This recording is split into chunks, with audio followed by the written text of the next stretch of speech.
Oremos. Espíritu Santo, abre nuestros ojos y miraremos las maravillas del Hijo, a la gloria del Padre. Amén. Podéis sentaros. Pues esta mañana estamos en Lucas capítulo 17. Lucas capítulo 17, la última lectura de hoy. Y vamos a ver algo importante, algo muy práctico para nosotros hoy, que es el reino de Cristo en el mundo hoy día. El reino de Cristo en el mundo hoy día. Y sobre todo el reino de Cristo en la iglesia. En el versículo 20, Lucas 17, versículo 20, los fariseos hacen una pregunta importante a Jesús, que es la siguiente. Preguntado por los fariseos, ¿cuándo había de venir el reino de Dios? ¿Cuándo había de venir? Es la pregunta clave. ¿Cuándo va a venir el reino de Cristo? Y Cristo ofrece una doble respuesta. Ofrece dos respuestas. Por un lado, Cristo dice que el reino está aquí ahora. Y por otro lado dice que vendrá algún día. Ahí en el versículo 20 dice, les respondió, el reino de Dios no viene como un hecho observable, ni dirán, aquí está o allí está, porque, y aquí es la clave, el reino de Dios está, tiempo presente, está ya aquí, está aquí entre vosotros. Así que por un lado, el reino ya está aquí, y por otro lado, viene en el futuro. Seguimos al versículo 22. Y dijo a sus discípulos, tiempo vendrá, tiempo futuro, tiempo vendrá cuando desearéis ver uno de los días del Hijo del Hombre. Los días del Hijo del Hombre es una frase sinónima del reino de Dios. Ver uno de los días del reino de Dios, o el días del Hijo del Hombre, y no lo veréis, y os dirán lo mismo, aquí está, o allí está. Pero no vayáis ni lo sigáis porque como relámpago, etcétera, etcétera. Es decir, Cristo está diciendo, por un lado, el reino de Dios está aquí presente y por otro lado, el reino de Dios viene en el futuro.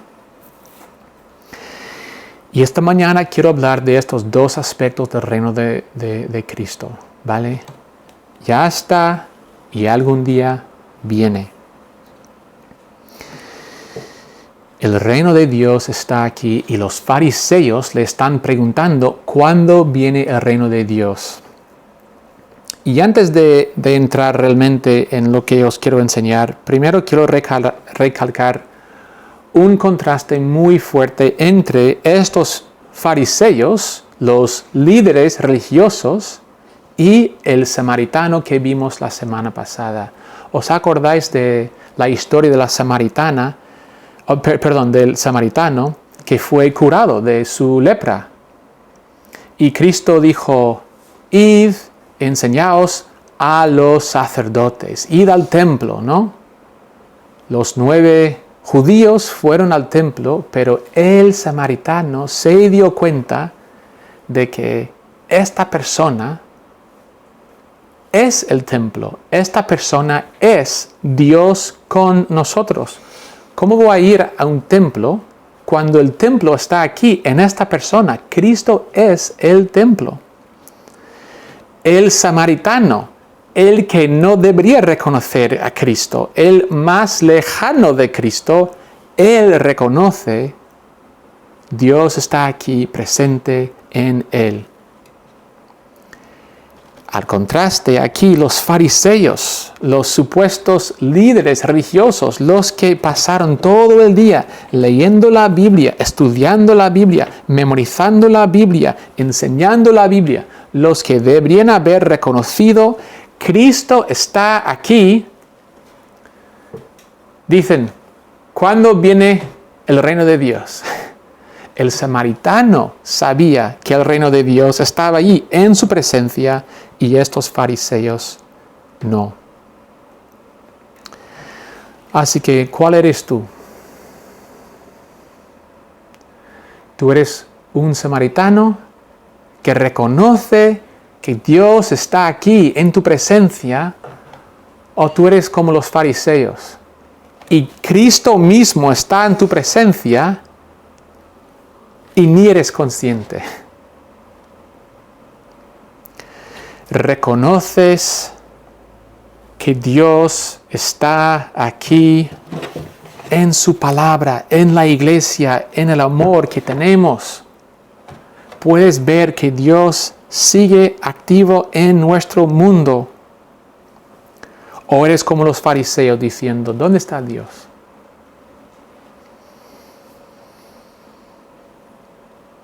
Cristo dice que el reino de Dios está entre vosotros, pero ¿cómo es el reino? ¿Cómo es este reino? Id conmigo a Filipenses 3:20, solo para enseñaros en otro sitio lo que dice del reino. Filipenses capítulo 3, versículo 20, solo para enseñaros de que el reino realmente existe. Filipenses 3:20 dice, pero nuestra ciudadanía está en los cielos, de donde también esperamos al Salvador, al Señor Jesucristo. ¿Ves? Nuestra ciudadanía está en los cielos. El reino realmente existe. Mira, piensa lo que está diciendo aquí Pablo. Pablo está diciendo aquí que nuestra ciudadanía, y él era ciudadano romano, ¿vale? Pablo ya tenía ciudadanía romana, pero él aquí dice, nuestra ciudadanía está en los cielos. Podemos imaginar, ¿no?, algún embajador viviendo en España, ¿no? Un embajador de un país totalmente diferente de España, ¿no? Y podríamos imaginar, observar un poco su vida, ¿no? Es cierto que en algunas maneras viviría como los españoles, ¿no? Quizá la comida, el idioma, quizá en el ocio, quizá enviar a sus hijos al cole. En algunas cosas se parece mucho a este país. Pero él como embajador, su ciudadanía es de otro lugar.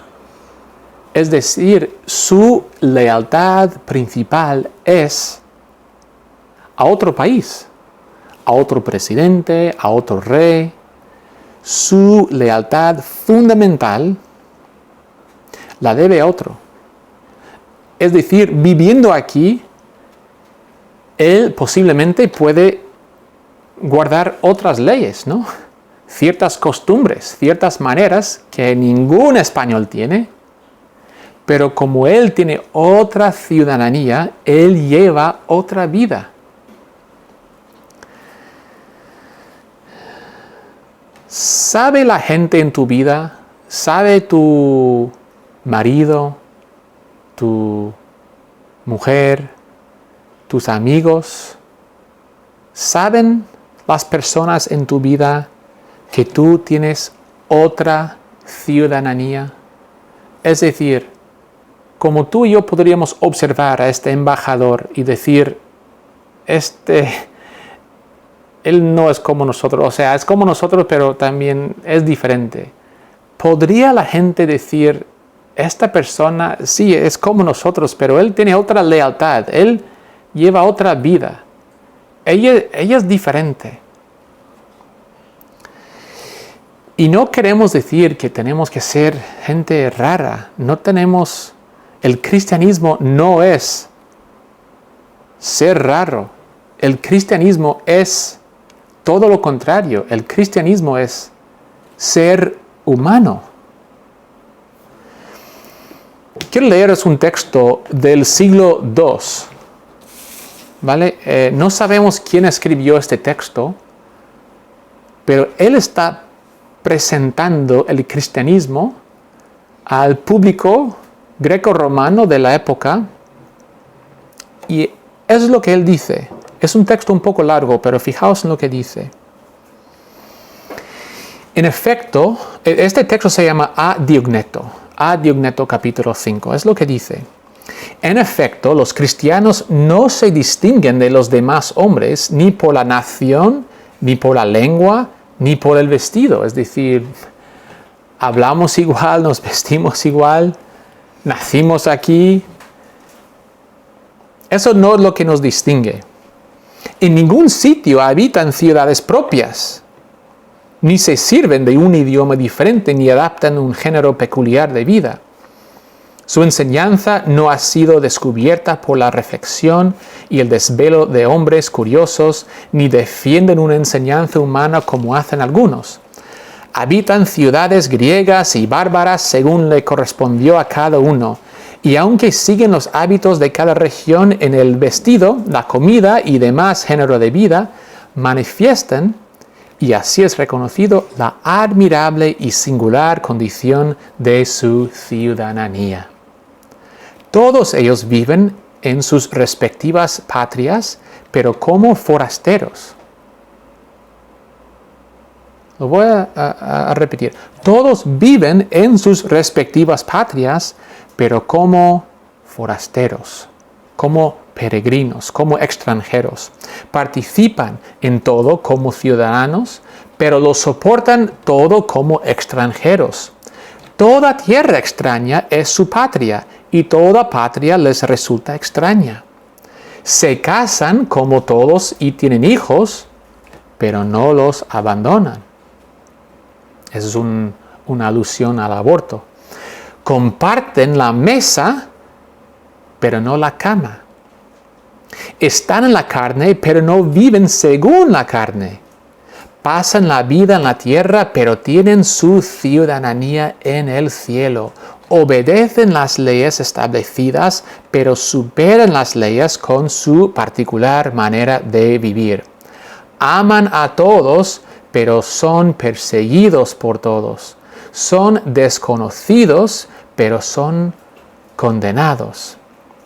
Se les mata, pero son vivificados. Son pobres, pero enriquecen a muchos. Les falta de todo, pero están sobrados de todo.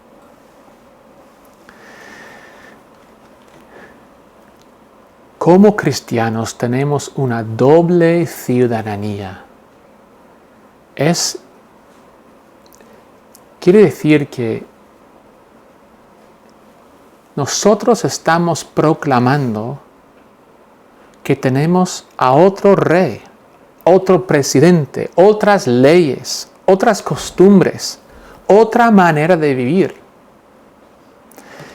Estamos aquí en este mundo, vivimos aquí, amamos este mundo, amamos a nuestros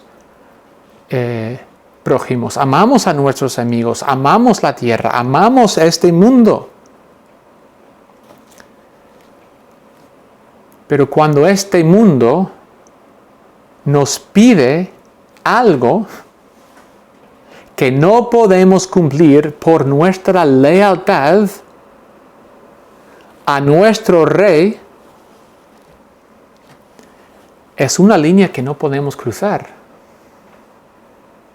Cristo no está aquí físicamente como rey, como presidente, pero Cristo está aquí espiritualmente como nuestro rey.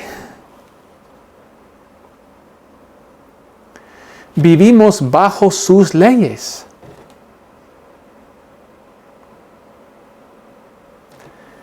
Somos creados a su imagen.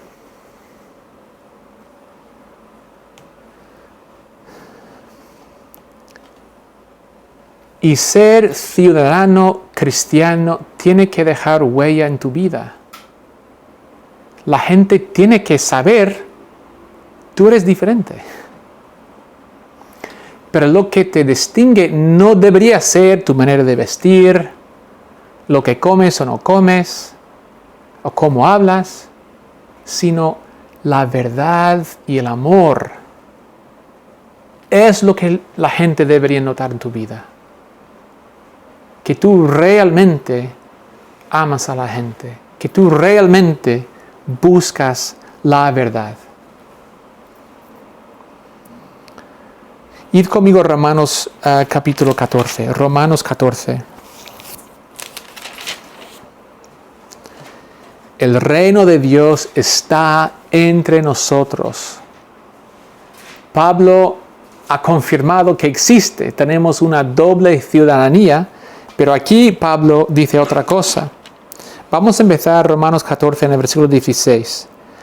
No permitáis que se hable mal de lo que es vuestro bien, porque el reino de Dios no es comida ni bebida. ¿Vale? Es lo que acabamos de leer en esta carta del segundo siglo. No es en comida ni bebida. Eso no es el reino de Dios. El reino de Dios no son estas cuestiones secundarias. El reino de Dios no es comida ni bebida, sino justicia, paz y gozo en el Espíritu Santo. Mira, da igual si eres religioso, da igual si eres cristiano, tú vives bajo un rey. Tú tienes un rey. Tú has orientado tu vida hacia algo o hacia alguien. Puede ser el deporte, puede ser el ocio, puede ser el placer, el poder, puede ser una idea. Pero tu vida está orientada hacia algo. Y ese algo es tu rey. Y ese rey va a crear un reino. Y tú vas a orientar tu vida para vivir conforme con ese reino.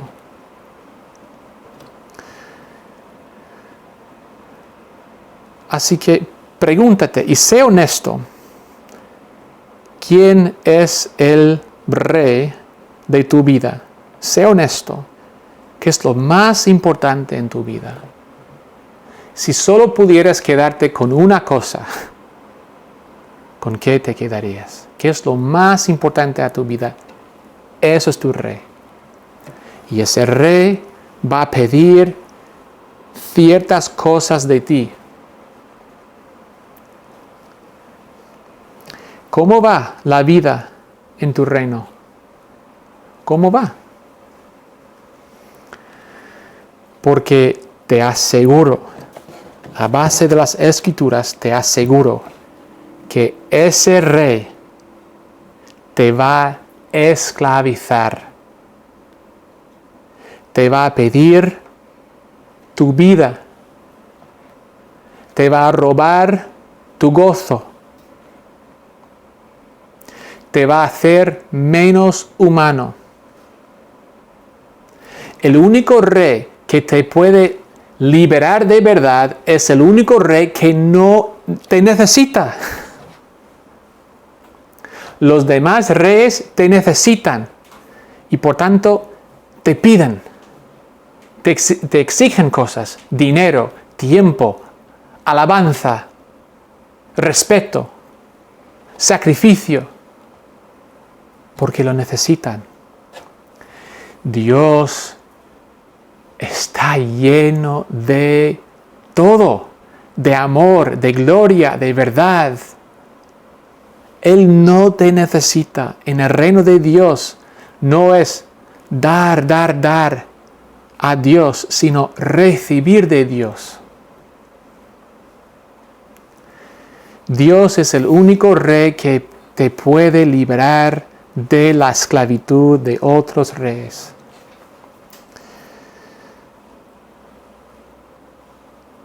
Tu reino ofrece más que justicia, paz y gozo? Este es el reino de Cristo. Él es nuestro Rey y somos su pueblo.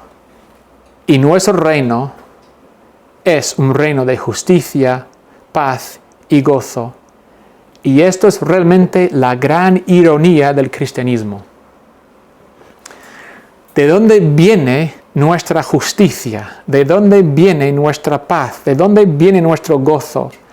Viene del acontecimiento más injusto, menos pacífico y menos gozoso del mundo. Nuestra justicia viene de un hombre que fue crucificado injustamente. Nuestra paz viene de un hombre que fue crucificado y en esa crucifixión se cortó la paz entre él y Dios. Nuestro gozo viene de la tristeza de un hombre crucificado.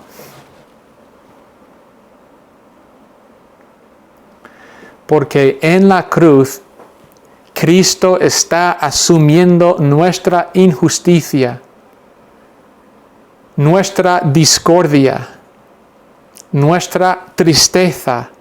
Él está asumiendo todo esto para liberarnos y para darnos su justicia, darnos su paz, darnos su gozo.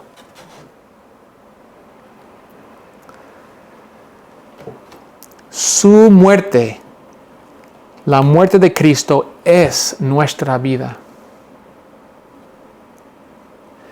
Él crea su reino por ser conquistado por el reino de tinieblas.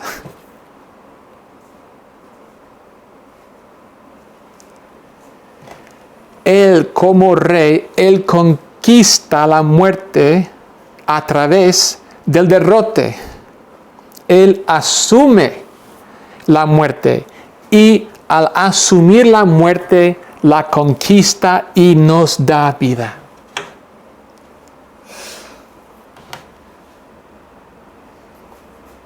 Tú no tienes otra opción. Vas a vivir en algún reino. Vas a vivir debajo algún rey. No hay ningún reino mejor. No hay ningún rey mejor que Cristo y su reino. El reino de Dios, dice Cristo en Lucas 17, el reino de Dios está entre vosotros. Pero fijaos en este lenguaje que estamos usando. Estamos usando lenguaje político. Estamos hablando de un reino, de un país, de un pueblo. Eso es lenguaje político. Pero el reino de Dios es muy diferente. Porque el reino de Dios es apolítico, político y suprapolítico. El reino de Dios es apolítico, político y apolítico. Es decir, el reino de Dios es reino, es un reino y es suprarreino. ¿En qué sentido es apolítico? El reino de Dios es apolítico y es algo que tenemos que recordar siempre. El reino de Dios es apolítico. ¿Vale? No es otro partido político. En España no tenemos PSOE, PP y el reino de Dios. ¿Vale? La gente no va a las elecciones para votar por el partido político que se llama el reino de Dios. No tenemos candidatos.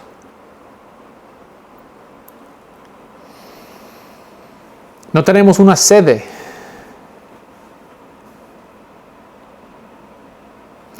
El reino de Dios es capaz de vivir entre democracias, aristocracias, monarquías. Es algo totalmente apolítico en ese sentido.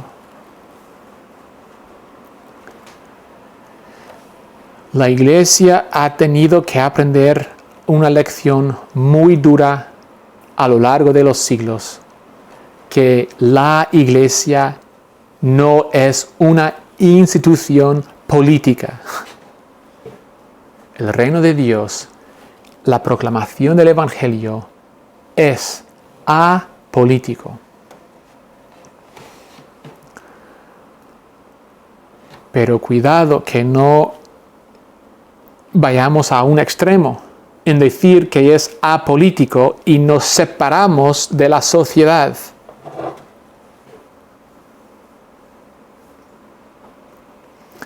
El reino de Dios es apolítico, pero, y eso es muy importante, el reino de Dios es político.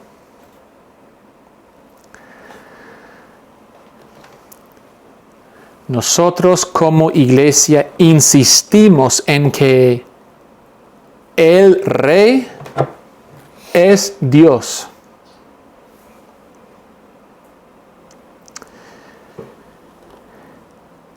El Estado no es Dios. La tendencia del gobierno, la tendencia del Estado siempre es hacia proclamarse Dios en alguna manera u otra.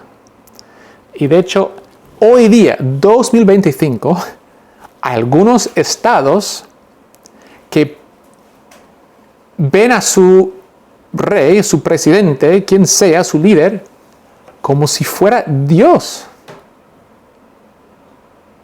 Alaban a su líder como si fuera Dios. Se someten a su líder como si fuera Dios. Y esta siempre es la tendencia, porque cuando el hombre borra a Dios, se da cuenta de que, pues no hay nadie por encima de mí. Yo puedo formar este mundo según mis deseos. Eso es el impulso hacia proclamarse Dios. Y nosotros como iglesia insistimos en que el Estado no es Dios. Dios es Dios. Es un mensaje. Como cristianos somos muy políticos.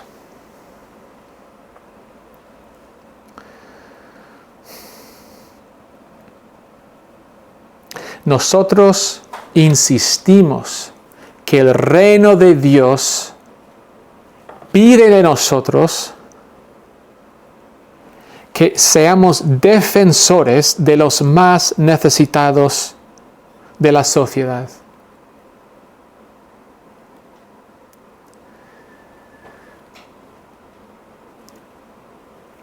El amor de Dios en la cruz, el efecto que eso tiene en la iglesia, el efecto que provoca en nuestras vidas, es que igual que Dios perdonó a los más rebeldes, a los peores, como leímos esta mañana en Efesios 2, Él perdonó a gente muerta en su pecado. Nosotros tenemos que buscar a los más necesitados, huérfanos, viudas, extranjeros, y amarles, cuidarles, enseñarles el amor de Dios. Es por eso que cada domingo tenemos una ofrenda. La ofrenda es evidentemente para sostener la iglesia, pero parte de lo que es ser una iglesia es dar dinero a la gente necesitada. El cristianismo es un mensaje muy político. Y de hecho, con Daniel capítulo 2, nosotros decimos que algún día la roca del reino de Dios va a aplastar los otros reinos hasta que sea el único reino del mundo. Todos los demás reinos son temporales y solo uno es para siempre, el reino de Dios. El reino de Dios es apolítico, es político, pero es suprapolítico. Es decir, va más allá del mundo político. La política solo trata con el exterior, ¿vale? Lo único que la política puede hacer es modificar tu comportamiento. Puedes decir estas palabras y no puedes decir esas palabras.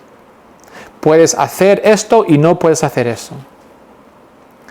La política solo puede regir lo externo. Pero Dios quiere algo mucho más profundo que ritos exteriores. Dios quiere algo mucho más profundo que va a tener consecuencias para la vida, pero que va al centro de tu ser. Mira, estamos aquí en Lucas 17, pero si vamos a Lucas 18, vemos un ejemplo muy claro de esto. En Lucas 18, vamos a empezar en versículo 9, fijaos en la diferencia entre lo exterior y lo interior. Vamos a empezar en versículo 9. Jesús contó también esta otra parábola a unos que confiadamente se tenían por justos y menospreciaban a los demás. Fijaos lo que dice Jesús aquí. Y sé que esto no es el tema principal de esta parábola, pero está aquí al lado y ilustra bien la idea. 2 hombres subieron al templo a orar. Uno era fariseo y el otro recaudador de impuestos. El fariseo, a nivel político, a nivel exterior, hombre perfecto. Él hacía todo absolutamente bien. Nadie le podía condenar por ser un hombre injusto. Y él lo sabe.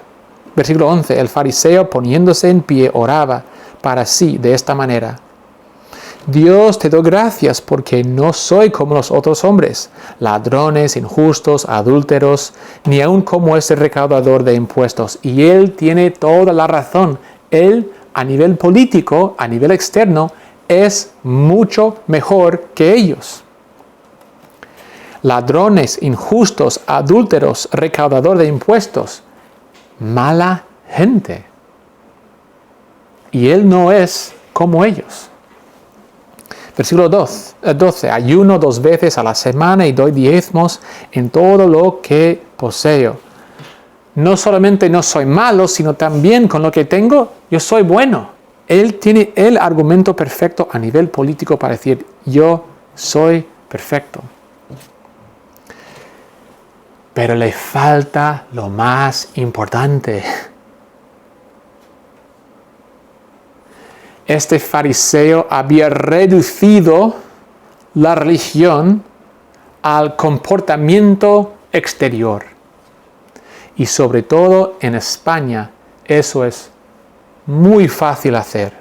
Mucha gente en nuestro entorno reduce la religión a actos exteriores.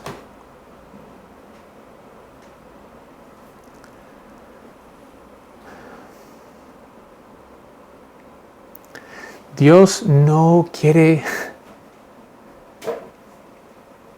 acciones exteriores. O sea, está bien, pero eso es demasiado fácil.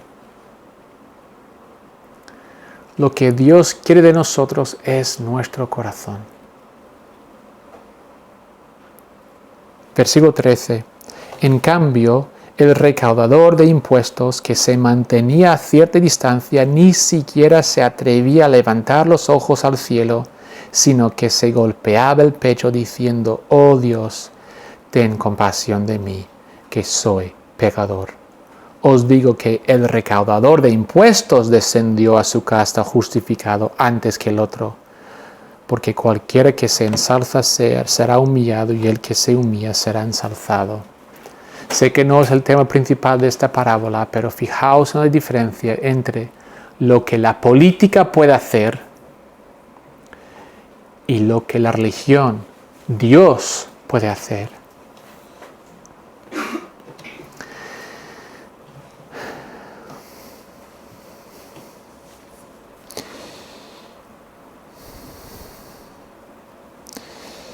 Pues esta mañana yo quería hablar de los dos aspectos del reino de Dios, pero ya hemos llegado al final de nuestro tiempo.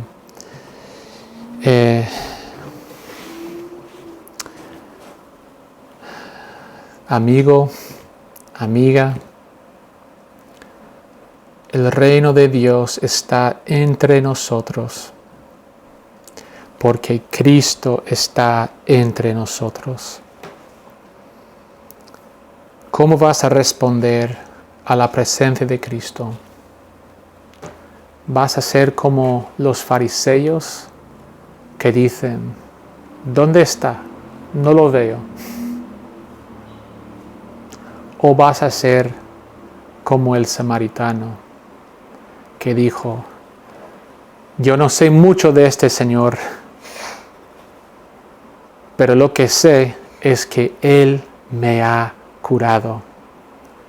Dios está aquí y yo quiero estar con Él porque Él me ha dado vida. Y ese puede ser tu testimonio hoy. Hoy tú puedes decir, yo no sé mucho de este Cristo, pero sé que Él me puede dar vida y yo quiero estar con Él. Oremos.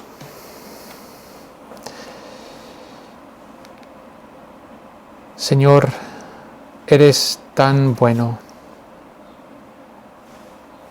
Siempre estás con nosotros.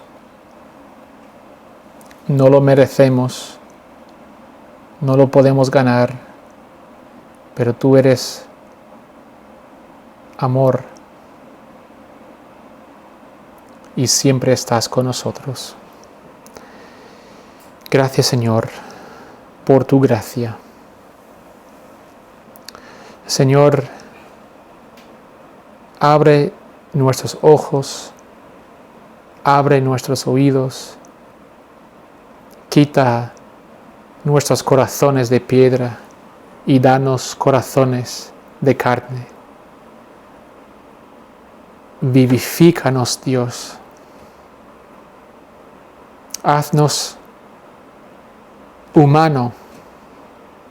Haznos más como tú. Te lo pedimos con gratitud y en esperanza, porque te lo pedimos a ti, nuestro buen Padre, a través del Hijo y en el Espíritu Santo. Amén. Vamos a ponernos de pie.